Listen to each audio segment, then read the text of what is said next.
ప్రభు పేరిట మీ అందరికి ప్రైజ్లాడండి. బాగున్నారండి అందరూ?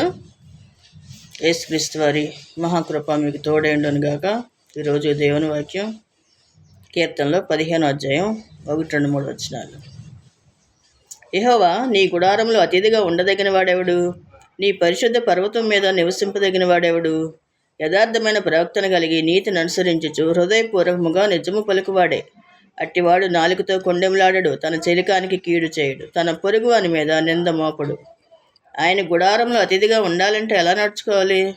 ఆయనకి ఇష్టంగా నడుచుకోవాలి. దేవుడు కోరినట్టు మనం నడుచుకున్నప్పుడు ఆయన గుడారంలో, ఆయన ఇంటిలోకి మనం వెళ్ళటానికి, ఆయన ఉన్న చోటకి, పల్లకి రాజ్యం చేరాలంటే, అతిథిగా మనం వెళ్ళాలంటే దేవునికి ఇష్టంగా నడుచుకోవాలి మనం. అంతేగాని ఆయనకి ఇష్టంగా నడుచుకోకుండా దేవుని రాజ్యంలోకి వెళ్ళిపోతాం అనుకుంటే కుదరదు అది. ఎందుకంటే చెప్తున్నాడు ఇక్కడ, పరిశుద్ధమైన పర్వతం మీద నివసింపదగిన వాడెవడు? యథార్థముగా జీవిస్తూ మంచి ప్రవక్తను కలిగి హృదయపూర్వకముగా నిజము పలుకువాడే, అబద్ధాలు ఆడకుండా. అలాంటి వాడు నాలుగుతో కొండెములాడడు, తన చెలికానికి కీడు చేయడు, తన పొరుగువాని మీద నిందలు మోపడు. కొంతమంది లేని మాటలు మోపుతుంటారు నిందలు.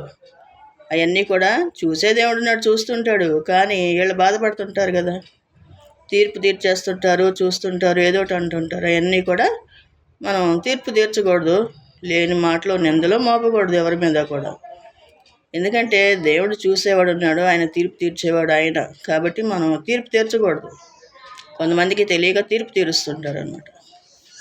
వీళ్ళు అలాగా ఇలాగని చెప్పుకుంటారు, కానీ ఆయన మనం పట్టించుకోవద్దు. ఎందుకంటే మన గురి దేవుని వైపు చూస్తూ ఆయనలో సాగిపోవాలి. ఈ జీవిత ప్రయాణంలో దేవుని వైపు చూస్తూ సాగిపోవాలి. దేవునికి మహిమ కలుగును గాక. దేవుని కృప మీ అందరికీ తోడై ఉండును గాక. ఆమేన్.